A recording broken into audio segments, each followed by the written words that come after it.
Now, it's been a rather historic day for sports and sporting administration. The IOC, International Olympic Committee, has voted for a female president for the very first time. Kirsty Coventry of Zimbabwe will head the IOC from June 23, 2025 this year, right up to 2033. And before we head into what is going to be Coventry's first biggest task at hand, I want to show you how she won. Kirsty, for the uninitiated, is an Olympian. She's represented Zimbabwe at the Olympics and is a champion swimmer. She won 7 Olympic medals that included 2 golds. She immediately entered politics thereafter, heading the Sports, Youth, Arts and Recreation Ministry. That's how she rose into prominence from being an athlete to an administrator. But who were her top competitors and how did she beat them? The youngest candidate was up against some very experienced hands. First up, of course, Sebastian Coe, 68 years of age, of course, an old guard here, former British athlete, president of London Olympics and president of World Athletics since 2015. His Royal Highness Prince Faisal Al Hussein, Jordanian royal, president of the Jordanian Olympic Committee, also up there, long-time IOC member. David Lepartin, French president of the UCI, which is the cycling governing body. Johan Elish, Swedish-born billionaire businessman, officially represents Great Britain in the IOC. Juan Antonio Samaranch Jr., the Spanish son of course, former IOC president by the same name, and Morinar Watanabe, Japanese president of FIG, which is the International Gymnastics Federation. And normally, the procedure for voting processes leave of course, it happens in case there is no proper majority. Of course, everyone comes in and casts the vote, and the candidate with the, in case there is no clear majority, the candidate with the least number of votes is eliminated. And then, of course, there's another round that follows till, of course, a majority is achieved. Now, the voting was unanimous on this count, as right after everyone cast their votes the very first time through the electronic system, the fact that a decision was made was clear. There was a flurry of activity, and the outgoing president, Thomas Bach, held a simple card up, making this a landmark decision. And landmark just simply also because of the votes that poured in Coventry's favor. That's how the voting took place. Coventry won 49 of the 97 valid votes cast. The closest competitor was Samaranch, but even he was a while away by a massive margin there. 28 votes is what he could gather. And third was Sebastian Coe, who only managed to get 8 votes. The rest, of course, who came in were all pretty marginal. This is exactly why it was such a remarkable victory for Coventry. And of course, the internet exploded post this historic announcement.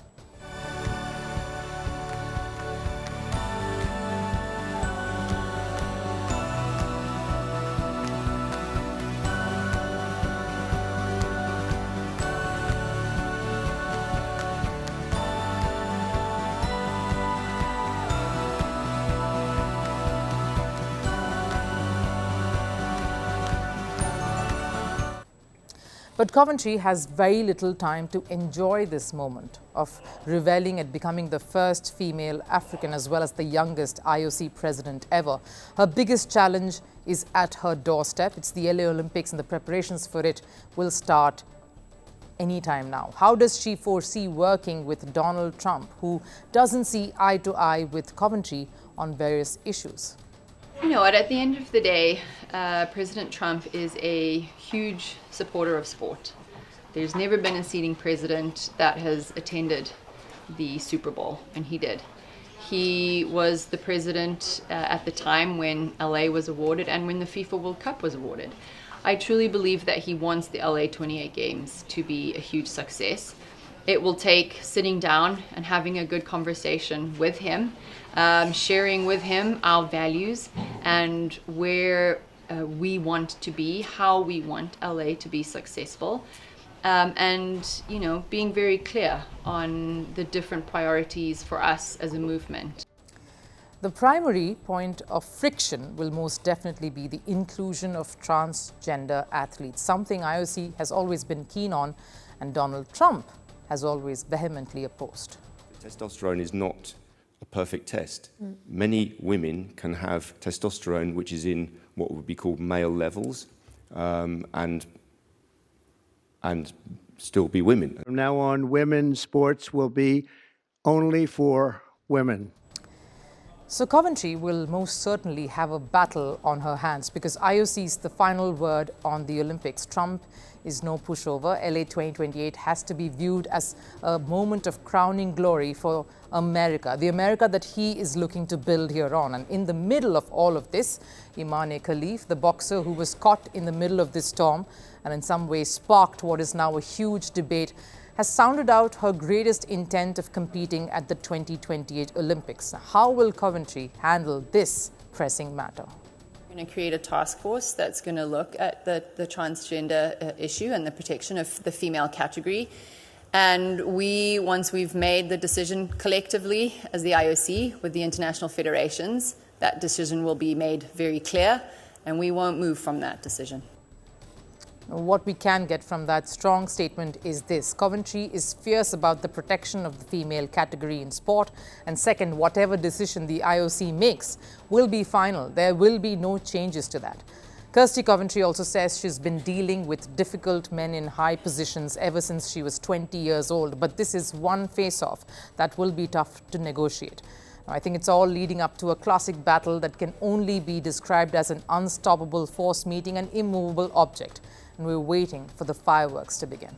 Good afternoon, Prime Minister Lakshman. Good afternoon. Making headlines in India well before you landed here. New Delhi has raised concerns in the recent past vis-a-vis the Khalistani separatists that operate in New Zealand. How do you propose to address these concerns? In our democracy, we believe in the freedom of speech. Organizations like the Al-Qaeda or ISIS were to hold a referendum in New Zealand, something related to one of your Western partners. Would you say the same? We have very well-defined laws in our democracy. No specific conversation on Khalistan on this visit. It was raised with me. I also raised back our position. Are you willing to be open to these concerns from New Delhi? As I keep coming back to you to say, we have strong laws in our system.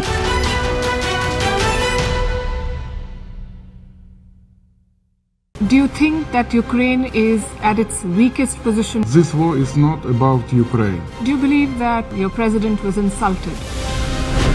Yes or no question. Is Ukraine prepared to pay the price for that peace? No compromises at the cost of territorial integrity and sovereignty. Diplomacy will work? Yes, Do you it think will. Russia will give up the territory if there is no ceasefire? Do you propose to keep fighting? We are ready to resist. Do you think there will be peace? Many countries gave us 3 days. President Trump said you don't have any cards. We do not have another choice. How do you keep fighting? You ask me once again the same question. Because you've not answered my question. We have enough capacities to keep fighting.